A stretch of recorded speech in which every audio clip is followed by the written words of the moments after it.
Parallelogram law of vectors. देखो दो vector को हम ऐड कर सकते हैं, बट आप जनरली जिस तरह से स्केलर्स को ऐड करते हैं उस तरीके से आप वेक्टर्स को ऐड नहीं कर सकते। मतलब ये कि जैसे सपोज करो हमारे पास दो नंबर्स हैं, नंबर 3 एंड 4।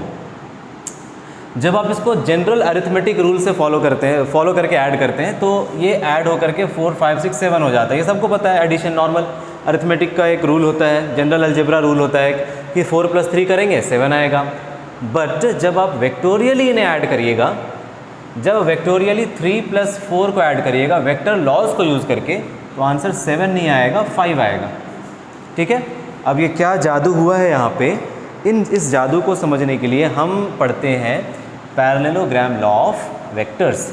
दो वेक्टर्स को जोड़ने का तरीका, दो वेक्टर्स को जोड़ने का तरीका है। एक तो है कि आप पैरेललोग्राम लॉ ऑफ वेक्टर से ऐड करिए उन्हें, एक है ट्रायंगल लॉ से ऐड करिए, एक होता है पॉलीगॉन लॉ। तो आज के लेक्चर में हम केवल एक टॉपिक पे कंसंट्रेट करेंगे और प्रॉपर वे में समझेंगे। छोटा सा टॉपिक है, इसे समझ लो, बहुत आसान हो जाएगा आगे का physics. Parallelogram law of vectors यही एक टॉपिक है जहाँ पे बहुत बच्चों को कन्फ्यूजन होता है, या वेक्टर्स कंप्लीट नहीं होने से उन्हें पता नहीं चलता है वेक्टर्स को एडिशन कैसे कर रहे हैं। बहुत ही बेसिक वे में आपको पढ़ाऊँगा, बुकिश लैंग्वेज से थोड़ा हट करके हम बिल्कुल प्रैक्टिकल वे में समझने की कोशिश करेंगे। पैरेललोग्राम लॉ ऑफ वेक्टर्स क्या कहता है कि अगर हम दो वेक्टर्स को इस तरह से कनेक्ट करें कि उनका जो टेल है वो एक साथ कनेक्टेड हो। वेक्टर का किसी भी वेक्टर को रिप्रेजेंट करने का तरीका है एरो से, एरो से आप वेक्टर्स को रिप्रेजेंट करते हैं। तो दोनों ही वेक्टर को हम टेल टू टेल कनेक्ट करेंगे और इनके बीच में जो एंगल होगा वो एंगल कहलाएगा इन दोनों वेक्टर्स के बीच का एंगल थीटा। ठीक है, अब इन दोनों को जब आप जोड़ेंगे तो आपको फॉर्मूला यूज़ करना है, वेक्टर a + वेक्टर b दोनों वेक्टर का सम का वैल्यू आएगा √a² + b² + 2ab cos theta, जहाँ पे थीटा इन दोनों वेक्टर्स के बीच का एंगल है। अब ये फॉर्मूला कहाँ से आया, इसे यूज़ किस तरह से करना है, ये सब कुछ इस लेक्चर में प्रॉपर वे में समझेंगे। तो देखो पैरेललोग्राम लॉ क्या कहता है कि जब आपको दो वेक्टर्स दिए गए हैं तो पहला काम आप ये करो, दोनों वेक्टर को टेल से टेल कनेक्ट कर दो। उसके बाद दोनों वेक्टर को मिला करके एक पैरेललोग्राम कनेक्ट करके बनाइए। तो हम एक पैरेललोग्राम बना लेते हैं। देखिए ये एक पैरेललोग्राम बन गया। अब इस पैरेललोग्राम को बनाने के बाद हम इसका एक डायगोनल बनाएंगे, हम इस पैरेललोग्राम का एक डायगोनल बना लेंगे। तो ये हो गया पैरेललोग्राम का एक डायगोनल, इस पैरेललोग्राम का एक डायगोनल बन गया ये। ठीक, इसी डायगोनल को हम कहते हैं the value of vector a + vector b। अगर आपको दोनों वेक्टर का रिजल्टेंट चाहिए, रिजल्टेंट क्या होता है समझो, रिजल्टेंट होता है दोनों वेक्टर का सम। आपके पास जो भी वेक्टर्स हैं उन वेक्टर्स का सम को हम कहते हैं resultant. Vector a + vector b का मतलब होता है रिजल्टेंट, कैपिटल R से रिप्रेजेंट करते हैं इसे, ये भी एक वेक्टर क्वांटिटी होता है। तो जब आपको वेक्टर a और वेक्टर b को ऐड करना है तो आप केवल एक पैरेललोग्राम बना लो और पैरेललोग्राम बनाने के बाद उसका डायगोनल का लेंथ मेजर कर लो, वो बताएगा आपको ये इसका वैल्यू कितना है। That will give you the value of a + b। अब इसका डेरिवेशन फटाफट कर लेते हैं क्योंकि आप बेसिकली डेरिवेशन के लिए आए होंगे इस वीडियो में, तो फटाफट इसका डेरिवेशन कर लेते हैं। देखिए डेरिवेशन करने के लिए हम इस वाले वेक्टर को थोड़ा आगे प्रोड्यूस करेंगे और यहाँ से एक लाइन को परपेंडिकुलर बना देंगे इसके ऊपर। ये हो गया एक परपेंडिकुलर लाइन। इस पॉइंट का नाम दे देंगे पॉइंट M, इसका नाम दे देंगे पॉइंट N, इसका नाम दे देंगे पॉइंट A और इस पॉइंट का नाम दे देंगे पॉइंट B। ठीक है, अब देखिए क्या ये वाला जो एंगल है थीटा, क्या इस एंगल के बराबर होगा थीटा? यस, क्योंकि पैरेललोग्राम का ये साइड और ये साइड आपस में पैरेलल होता है और इक्वल होता है। खैर पैरेलल है तो ये एंगल और ये एंगल करस्पॉन्डिंग एंगल है तो इक्वल होगा। अब ये जो वेक्टर है, क्या ये वेक्टर इसके बराबर होगा? क्योंकि ये पैरेललोग्राम में अपोजिट साइड इक्वल होता है पैरेललोग्राम में, तो ये साइड पैरेललोग्राम का इस साइड से इक्वल होगा। ठीक है, अब इस वेक्टर b का दो कंपोनेंट्स आएंगे। इस साइड पे एक कंपोनेंट आएगा, ये आएगा b cos थीटा, और एक कंपोनेंट इसका परपेंडिकुलर कंपोनेंट होगा जो यहाँ से सीधा सीधा ऊपर जाएगा। बट हम इसे यहाँ ना बनाकर हम इधर बना रहे हैं। इस कंपोनेंट को हम शिफ्ट कर देंगे यहाँ पे, ये पैरेलल शिफ्टिंग हो गया, तो ये बन जाएगा b ऑफ sin थीटा। ठीक है, रेजोल्यूशन ऑफ वेक्टर्स में मैंने ये कराया है आपको किस तरह से आप रिजॉल्व करते हैं वेक्टर को।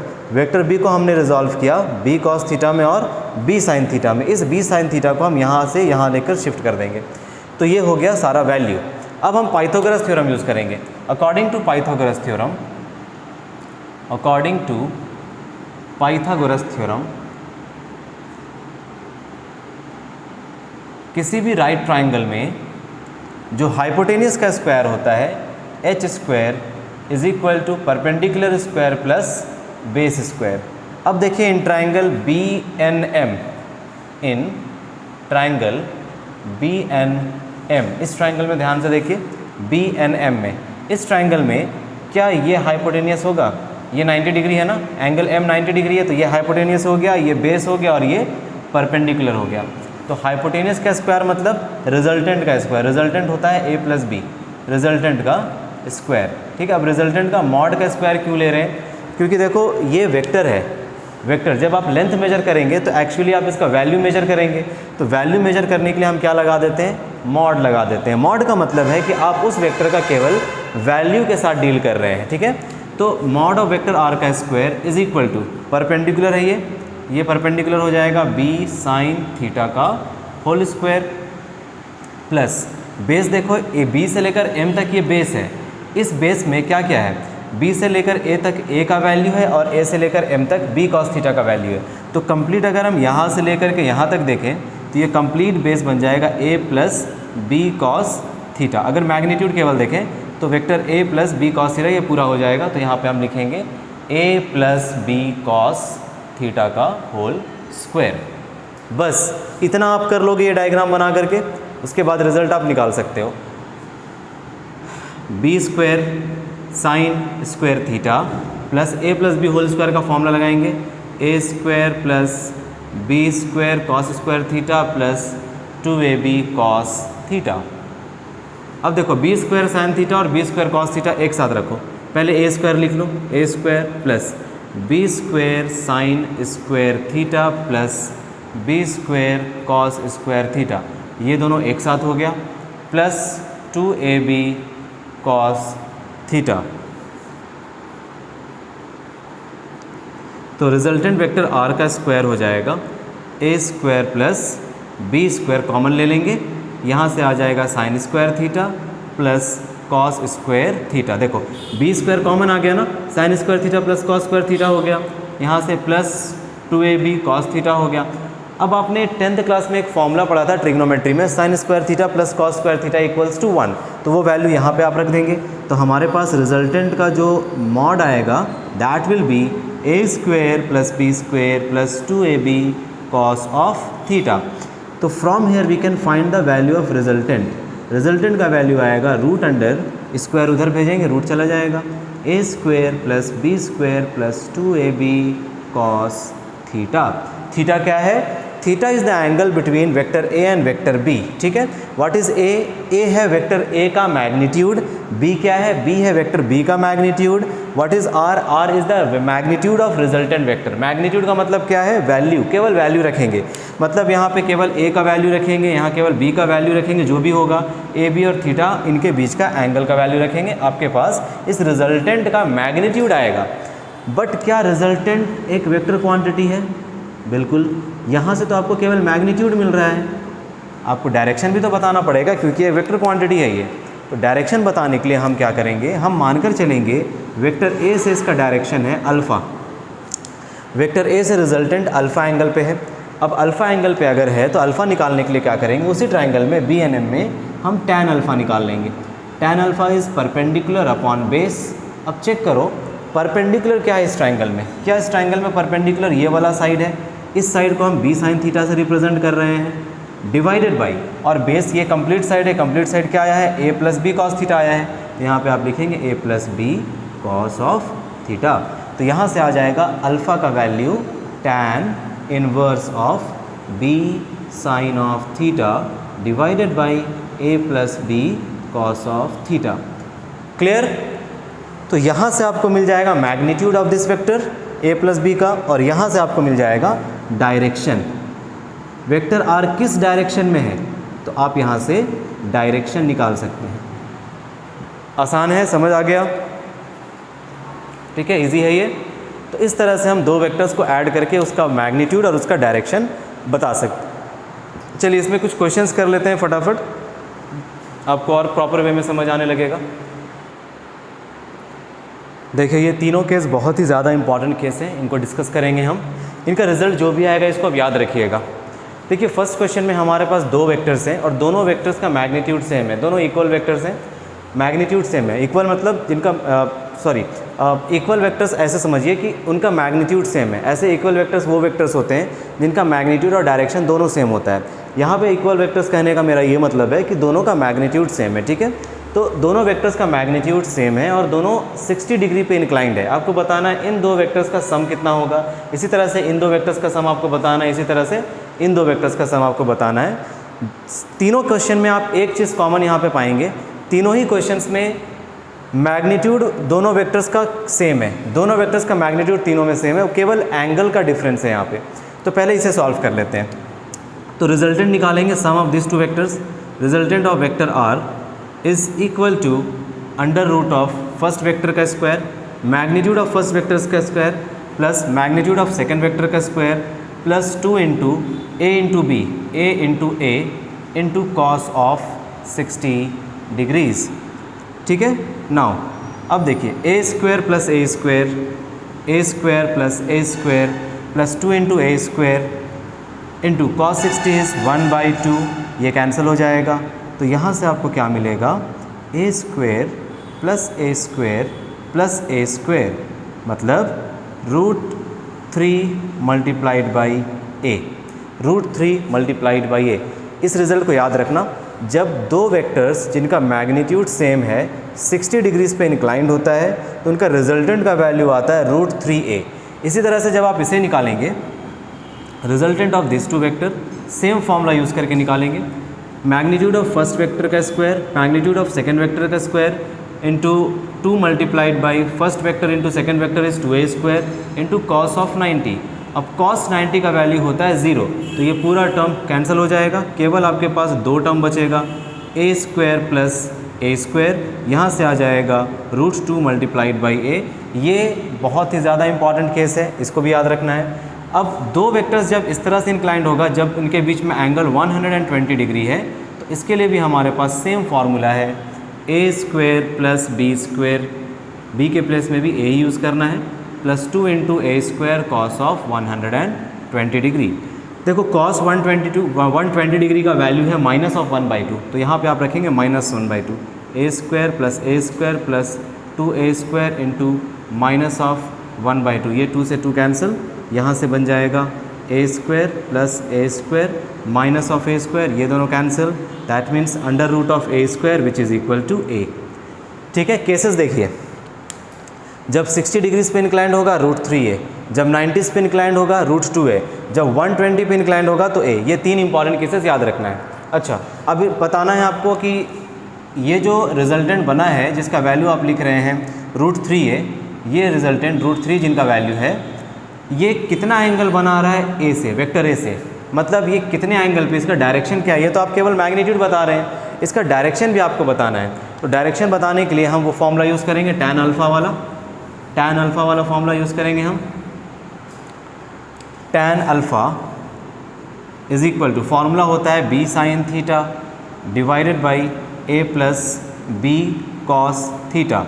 अब देखो b sin थीटा, जब हम डेरिवेशन कर रहे थे तो वेक्टर b यहाँ पे था, मतलब b ये वाला वैल्यू है, तो ये लिखेंगे a sin 60 डिग्रीज़, दोनों वेक्टर के बीच का एंगल है 60 degrees, divided by a plus a, ये वाला वेक्टर है a plus b cos theta, मतलब अगेन a cos 60 डिग्री।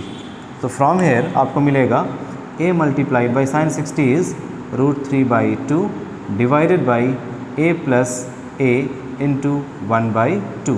यहाँ से √3a divided by 2 whole divided by, इसे अगर कॉमन ले लेंगे, एलसीएम लेंगे तो 2a by a divided by 2 आ जाएगा, यहाँ से 2 और 2 कैंसिल हो जाएगा, ऊपर आ जाएगा √3 multiplied by a divided by 3a, a से a कैंसिल, आंसर आया 1/√3। सो अगर tan अल्फ़ा का वैल्यू 1/√3 है, अगर tan अल्फ़ा का वैल्यू 1/√3 है, तो अल्फ़ा का वैल्यू क्या होगा, tan के कौन से एंगल के लिए अल्फ़ा का वैल्यू, एंगल का वैल्यू, सॉरी tan के कौन से एंगल के लिए वैल्यू 1/√3 आता है, तो ये आता है 30 डिग्रीज़ के लिए, तो अल्फ़ा का वैल्यू क्या हो जाएगा 30 डिग्रीज़। देखो tan अल्फ़ा का वैल्यू 1/√3 आया ना, तो tan में कौन से एंगल के वैल्यू के लिए 1/√3 आता है, 30 डिग्रीज के लिए, तो आंसर हो जाएगा 30 डिग्रीज।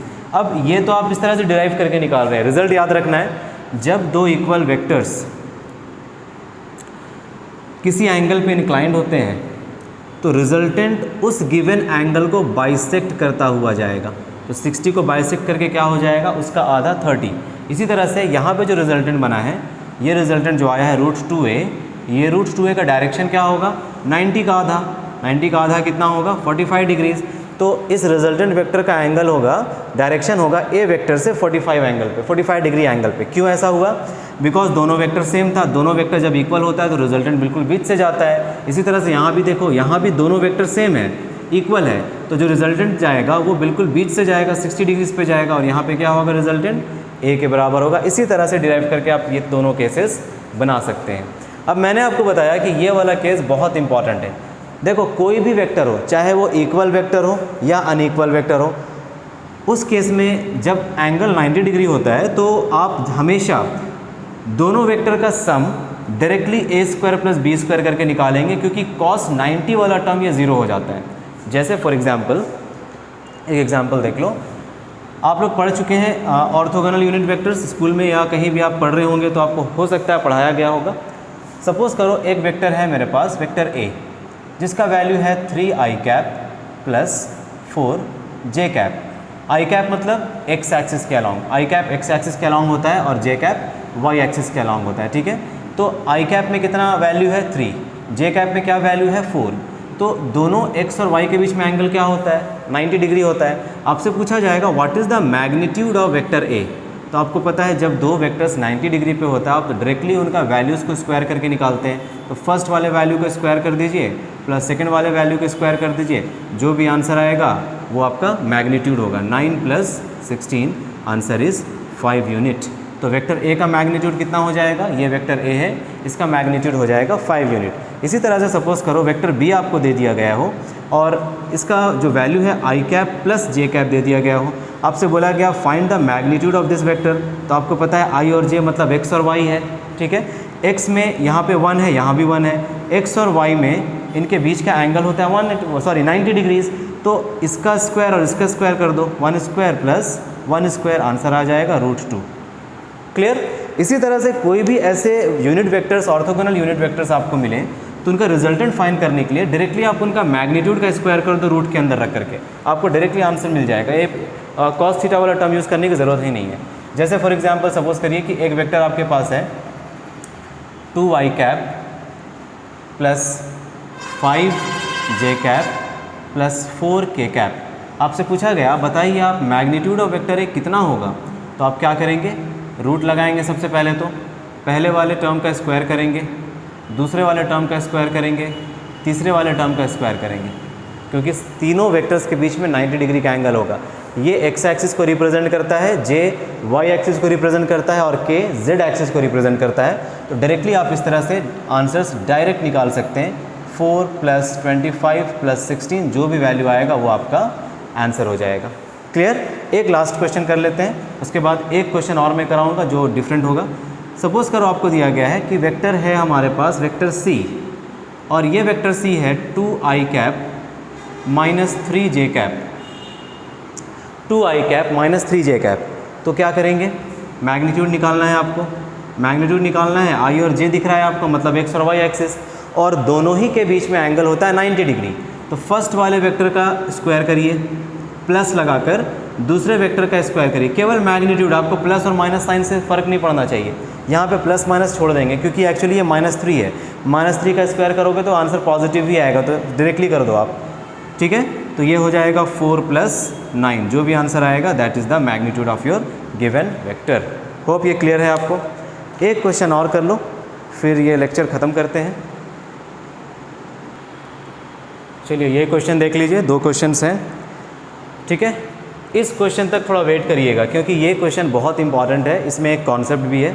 तो इस क्वेश्चन को देखे बिना वीडियो छोड़कर मत जाना। पहले ये देख लो, 2 वेक्टर्स हैं हमारे पास, एक वेक्टर 6 न्यूटन का है, दूसरा वेक्टर भी 6 न्यूटन का है, मतलब दोनों वेक्टर्स का मैग्नीट्यूड सेम है और दोनों वेक्टर्स 60 डिग्री पे इंक्लाइंड है। तो मैंने कहा था इस तरह के वेक्टर्स के लिए आप डायरेक्ट फार्मूला याद रखिए। डायरेक्ट फार्मूला मैंने याद करने के लिए कहा था, जब 2 वेक्टर जिनका मैग्नीट्यूड सेम होता है किसी एंगल पे इंक्लाइंड होते हैं और यहाँ पे एंगल 60 डिग्री है, तो इस केस में हम क्या करते हैं, इस केस में हम एक फॉर्मूला याद रखते हैं, अंडर रूट ए, एक सेकंड रुको, फॉर्मूला याद रखते हैं हम √3 मल्टीप्लाइड बाई जो वेक्टर जो आइडेंटिकल वेक्टर है या फिर जो जिसका मैग्नीट्यूड सेम है वो वैल्यू, वेक्टर का वैल्यू है 6, है ना। कितना वेक्टर था, 6 था, दोनों वेक्टर 6 के बराबर था, तो यहाँ पे 6 लिखेंगे और मल्टीप्लाई किससे कर देंगे, √3 से, तो ये हो जाएगा इस वेक्टर का मैग्नीट्यूड 6√3, आंसर आएगा 6√3 न्यूटन। लेकिन इस वेक्टर का रिजल्टेंट जो होगा उसका डायरेक्शन क्या होगा, लेट अस सपोज ये डायरेक्शन इसका अल्फ़ा है या फिर किसी एंगल पे है, दो वेक्टर्स इक्वल वेक्टर्स किसी एंगल पे है तो रिजल्टेंट उसके बीच से जाता है, बाइसेक्ट करता हुआ जाता है, तो एंगल हो जाएगा थीटा इज इक्वल टू या alpha is equal to 30 degrees. इस क्वेश्चन को देखो, इस क्वेश्चन में क्या है, दो वेक्टर्स है 6 और 8, दोनों के बीच का एंगल है 120 डिग्री। अगर आप यहाँ पे एंगल दोनों वेक्टर्स के बीच में 120 लेकर बनाते हैं तो आपका आंसर हो जाएगा गलत, क्योंकि देखो मैंने क्या कहा था पैरेललोग्राम लॉ ऑफ वेक्टर्स में, जब भी दो वेक्टर के बीच का एंगल लेना है तो दोनों वेक्टर्स को टेल से टेल कनेक्ट करना है। यहाँ पे एक वेक्टर का हेड दूसरे वेक्टर के टेल से कनेक्टेड है, तो this is not the angle between vector A and vector B. क्या करेंगे इसके लिए, इस वेक्टर को उठा करके पैरेलल शिफ्ट कर देंगे आगे, ये वेक्टर आगे शिफ्ट कर दीजिए, इस वेक्टर को 6 है ये आगे शिफ्ट हो गया। अब इनके बीच में ये जो एंगल होगा जब ये टेल से टेल कनेक्ट हो जाएगा तब वो एंगल लेना है, तो ये एंगल कितना हो जाएगा 60 डिग्री हो जाएगा, ठीक है। 120 + 60 इज 80, तो उधर हो गया 60 डिग्री। अब वेक्टर ए आपके पास है 8, वेक्टर बी का वैल्यू आपके पास है 6 और थीटा आपके पास है 60 डिग्रीज। फॉर्मूला लगा लीजिए, a² + b² + 2ab cos theta. अब यहाँ पे दोनों वेक्टर्स अलग अलग है तो इंपॉर्टेंट रिजल्ट मत लगा देना कि दोनों के बीच में 60 डिग्री होता है तो √3a इंटू आंसर आता है। √3a आंसर आएगा, बट कब आएगा, जब दोनों वेक्टर्स का मैग्नीट्यूड सेम होगा। यहाँ पे मैग्नीट्यूड अलग है तो आपको ये फॉर्मूला यूज़ करना पड़ेगा।